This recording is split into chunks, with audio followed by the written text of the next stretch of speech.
Greetings, Cyberdogs and citizens of the Interbubs. This is Ren Diggity Dog coming at you in another Minecraft episode from the Hermitcraft server. Welcome back, my dudes, to another magnificent day here in the Fantasy District as we take in this amazing view from the top of Dragon Tower, Scar's Volcano, Cleo's Kraken, and Ren Diggity Dog's Dragon Dog Dojo. All looking absolutely magnificent in this little corner of our world. My dudes, I've got some really exciting news for today's episode. As you can see, I've been working on some redstone. Today we're going to be making a bunch of creepers, and we're going to be converting those creepers into gunpowder, because at the end of the last episode, we finally figured out what our mega project here is going to be doing. And for those of you guys who missed it, I am very pleased to announce that the Ren Diggity Dog, aka Tomato Yoshi, aka Ren Bob the Hippie, is going to become the main dealer of fireworks here on the Hermitcraft server. And no, my friends, I'm not talking about firework rockets that hermits use to fly around, because lots of hermits sell that. I'm talking about big boy fireworks, ones that go kaplam in the sky and make everybody go, ooh, ah, that was awesome. We're going to be making the best fireworks that this server has ever seen, and they're all going to be coming from Dragon City, which is our mega project here. And that is why I've been working for the last few days on this very strange monstrosity of a structure. Today, my friends, we're going to be finding a way to farm creepers and to collect all of their TNT out of their butts. Because to make fireworks, we need a bunch of materials.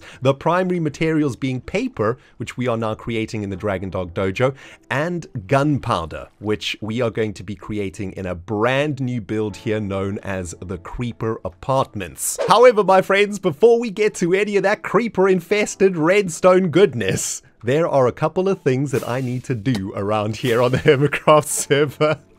Who the heck was that? Was that a Grian? Yes, a wild Grian has arrived right in the middle of my introduction. Well, just another day on the Hermitcraft server, guys. A flyby hello from my friend Grian. Very, very nice. Anyway, as I was saying, a bunch of the hermits on this server have been really busy for the last week or so, guys. And there are so many cool things on the server that I want to go and take a look at. And I'm going to take you guys with me, starting with a brand new mini game on the server that was created by none other than the Mumbo of the Jumbo. And I'm very excited about this one because Mumbo's actually created one of my favorite Discovery Channel shows of all time, and I want to go spend some diamonds, baby.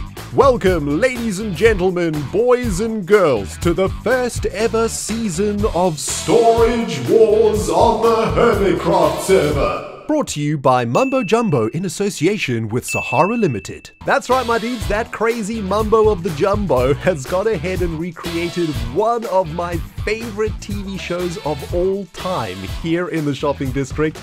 And I cannot wait to see what this is all about. Please read instruction book before using !5 all in capital letters. Welcome to Storage Wars. The concept is simple. Grab some of the bidding chips and rename them to your IGN. Each chip is 1 diamond. There are 5 different storage containers, all with different items on the inside. When you hit the button, the door will open. Do not go inside. Do not open any chest, shulkers, barrels. Do not break anything. The door will open for about 5 seconds. You can only open each door once. You must then place your bid based on what you have briefly seen, and bidding closes on the 14th of July. Winning bidder must then swap chips for diamonds. Alright, once the diamonds have been paid, the container is yours. Head inside and see if you have spent your diamonds wisely, or if you have made a regrettable decision. D-face. Extra detail, bidding wars are welcome. Alright, that's all very straightforward, and being a big fan of the TV show, my friends, I do believe that I have a strategy that is going to ensure that I get for myself the best locker at the lowest price. So first things first, we get one quick look into each of these lockers and then we can start our bidding. Let's start all the way over here at door number 1. I think this button is going to open it. Keep your eyeballs peeled, my friends. No idea what's behind there. And we're going to get a very brief moment, a whole bunch of high quality cobwebbage and some barrels. Interesting. Not exactly the most exciting locker, but let's move over to door number 2. Reveal yourself. Oh my goodness, a whole bunch of sweet diamond loot, a dragon head. Is that god armor over there? Plus an elytra. Wow, that is a pretty good locker value-wise. However, it's usually the lockers that look the best that end up being the worst, so we might not really be interested in that one. Door number 3, reveal yourself, a whole bunch of redstone. And that is not really exciting, although redstone is Mumbo Jumbo's forte, so he might be hiding something really amazing behind all of that redstone. Door number 4, reveal yourself, an item frame with the block inside of it, and that's it. Okay, very interesting indeed. Door number 5, last to reveal with a bit of flamage in front. There's a whole bunch of paintings. What is this? Vincent van Gogh's entire collection. Who's Vincent van Gogh? Now, in order to determine the value of these lockers, my friends, we need to delve deep into the psychology of the Mumbo. Starting with door number 1, which was completely filled up with cobwebs and barrels. And if we have a look at the current bids, 27 from Cub, 40 from False, and 41 from Iskall, that's absolutely insane amounts of diamonds for cobwebs and barrels. You see, my friends, I am inside of the brain of Mumbo right now. He set this up to look like there's nothing in it, and he wants us to think that because it looks like there's nothing in it, that there is actually something in it, but there's actually nothing in it. I don't know if you followed that, but that makes complete sense, and it looks like the hermits have fallen right into the trap. Good job, guys. I'm not betting on that one. The second door, with all of the golden stuff inside of it, the elytra, all the diamond armor. The bid is on 64 diamonds from Azuma. I believe that all of that diamond armor is absolute jank, and the only thing of value inside here is that elytra. This is a trap set by Mumbo, and I'm not going to be participating in bidding on that one. Number 3, the redstone door. Here I believe Mumbo is going to switch it up, where he made us think that there is valuables inside here when it looks like there's no valuables inside here. I believe that Mumbo is going to be thinking that we think there's going to be good stuff in here because it's all redstone, and I reckon Mumbo believes that the hermits are going to think there is nothing in here because it's too obvious, right? It's redstone, it's Mumbo, but that's exactly why I reckon Mumbo has put the most valuable stuff in here, because he thinks it's going to get the lowest bids, but actually the Rendiggity Dog is on top of this one. 64 diamonds coming in hot for the redstone locker. And, of course, number 4, the item frame with the block inside of it. That, my friends, is the most Mumbo Jumbo thing I've ever seen. An item frame with a bunch of redstone behind it, no doubt. I reckon all of the hermits are thinking it's way too obvious, right? The item frame, the item in it, and that is why the bids are so low. And that is exactly why I think Mumbo has recognized that and put the best stuff in this locker over here. And look at how low the bids are over here for this. 2 from Cub, 7 from Joe, 12 from False, 13 from Iskall. I'm coming in hot with the 64 diamonds up in here, baby. Behind that item frame and that little stone block in the item frame is riches beyond my wildest dreams. And finally, behind door number 5, I'm coming in hot with a bid of 32 diamonds, my friends. No psychology behind this one. I just really want to know who Vincent van Gogh is, and I'm willing to pay for that. So that concludes our bidding here at Storage Wars, guys. 64 diamonds on the redstone locker, 64 diamonds on the item frames locker, and 32 diamonds on the Vincent van Gogh locker. If we win all of those bids, I'm literally going to have no diamonds left. But guys, I'm a magpie. I can't resist, okay? And good job to Mumbo on this mini game. It's absolutely fantastic. Now, Mumbo's not the only hermit that has been busy here on the island, guys, and as you can see behind me, A brand new HRN station has taken form right here in the Modern District, and I am so excited about this. This is the work of Azuma Void, who set up the station right next to the post office, and I gotta say, it looks absolutely magnificent. Got a minecart over here. We're gonna take a quick journey into it when we can get a little bit of speed going, and this has really got me excited for the HRN project again, guys. It's been a long time since we worked on the Hermit Railway network, and a big thanks to Azuma for getting this station installed. Doesn't it look absolutely amazing? Oh my goodness. All of the junctions are now coming into the station. Still need to put the redstone in, but yes, look at this. All of the lines connecting into the Modern District station. This station was one of the ones that I was most worried about for this project, if I'm honest with you, because it is such a complicated station junction-wise. But Azuma has done an absolutely amazing job on this station. I love the HRN sign up there. It really fits the Modern District beautifully. He's also gone ahead and completed the circle line that travels through the futuristic district. The circle line actually ended around this position. I didn't end up finishing it, but Azuma's done it for me, and he's followed the exact build pattern, the exact same blocks. It is looking absolutely magnificent. I love this little crossing over here. That is so sweet. And the station itself, I think, has turned out really, really nice. I love all the details. Looking so fantastic. So a massive thanks to X for building this station. You got my HRN juices pumping again, my friend, and I reckon, guys, next episode we do some HRN work. What do you guys reckon? And in other awesome server news, guys, Iskall85 has now completed his PvP minigame out at Hermitville. It's called Siege of Doom, and this is where we sign up. I don't know about you, but I've been following this project on Iskall's channel like an eagle, and I cannot wait to play. I believe the first event is next week, and we've got to pay 10 diamonds to register. But you know what, my friends?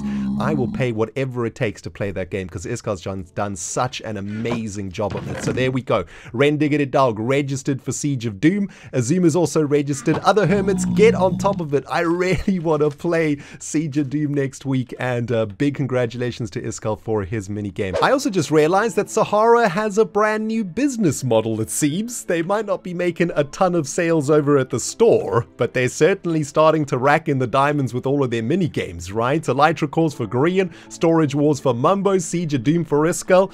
Sahara, diversifying like nobody's business. So many amazing things going on the server right now, guys. It's a good time to be a hermit, let me tell you. Anyway, we're back here at Dragon City, and it is time to start working on our creeper farm, my dudes. I got some plans, but for the next few minutes, guys, we are back here at Dragon City, and since I last recorded, I've done a little bit more work on the redstone for our upcoming creeper farm. Now, before we lay down any of these tracks, which is going to be the first step in getting our creeper farm working, I want to explain what is going on around here. So, all of these red blocks, these are foundation blocks, and they are kind of representing how I want this fireworks factory to work. Now, at the lowest point of Dragon City, I have set up the outlines for what is going to become the major delivery system for our fireworks factory. We're going to be setting up that factory all the way at the end of Dragon City, but of course, to make fireworks, we need a ton of different ingredients, a bunch of different materials, and that's exactly what these little structures over here are going to be doing for gunpowder. So once we set up our creeper farm over here, we're going to be able to see that gunpowder traveling along these aqueducts, and that gunpowder is going to fall down into this water stream, and that water stream is going to take the gunpowder into the fireworks factory. Exactly the same thing is going to happen here for the Dragon Dog Dojo. All of that sugarcane that we are generating every time the bell dongs is going to end up in this water stream, and we're going to have another aqueduct coming out of this position here, and we'll be able to see that sugarcane fall in off the aqueduct and being delivered into the factory. Okay, let's get down to the mechanics of this creeper farm, guys. They are very, very simple to understand, and at the same time really sweet. We're going to be spawning a bunch of creepers on top of a massive soul sand platform covered in wither roses. Those creepers are going to get wrecked by the wither roses, and then we're going to have a hopper minecart traveling back and forth underneath the platform to collect the gunpowder.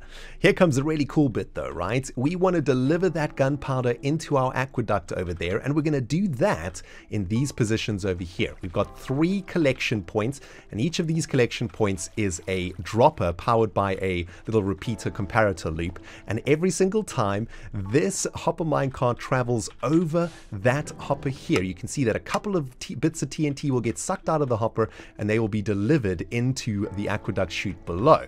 Now the reason I've done it this way is because I'm trying to once again mimic the symmetry and asymmetry of nature, just like we did in the dojo. So the creeper apartments themselves are going to be beautifully symmetrical, but the gunpowder coming out of the apartments is going to be happening at random points throughout the day. And whenever we look at this point, we will have a different bit of gunpowder coming out of a different aqueduct. And that, my friends, I think is the theme of Dragon City. Symmetry, but also asymmetry, because that's nature, and we also live next to false symmetry, so it all kind of makes sense. And there we go, the Hopper Minecart collection system has been installed, and it is all 100% symmetrical, my friends. Absolutely beautiful. Even though we won't be able to see any of this, there is OCD to consider, right? And I've made sure that the redstone blocks that power these powered rails are beautifully symmetrically aligned with one another, and so are the item aqueduct delivery system thingamajingies. Yeah, that's the official name for them. Now, let's get a spawning platform on top of this. Well, that is looking super janky right now, guys. Nothing compared to the beauty of the dojo or the Dragon Tower, but of course, this is the foundation of our creeper farm, and when you work on complex machines like this, I like to get them working before I start working on the detail of it, so once this thing is up and running, we'll make it look awesome. So some of you might be wondering, how exactly are we just going to spawn creepers inside of the spawning chamber? Well, it's actually kind of simple. You see, creepers are very interesting mobs in Minecraft.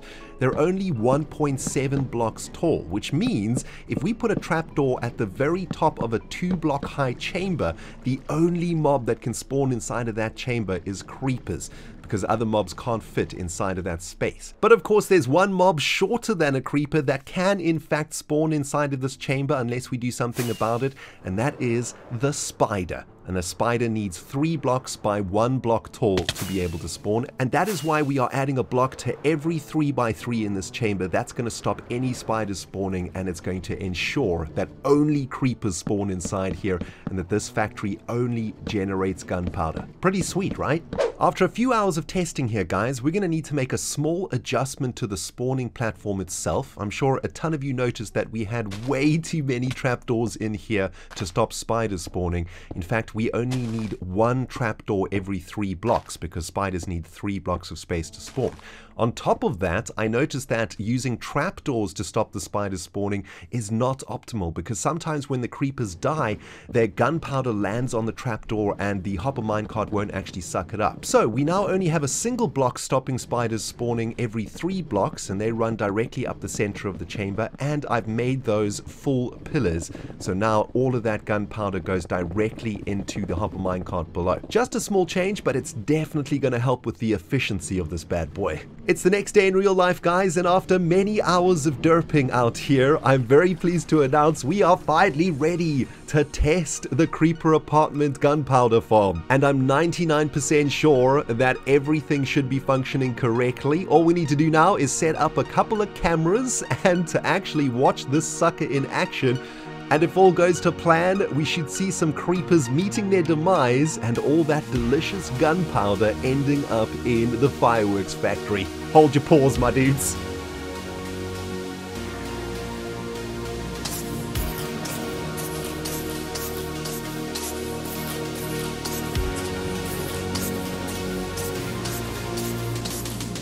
Triple kill.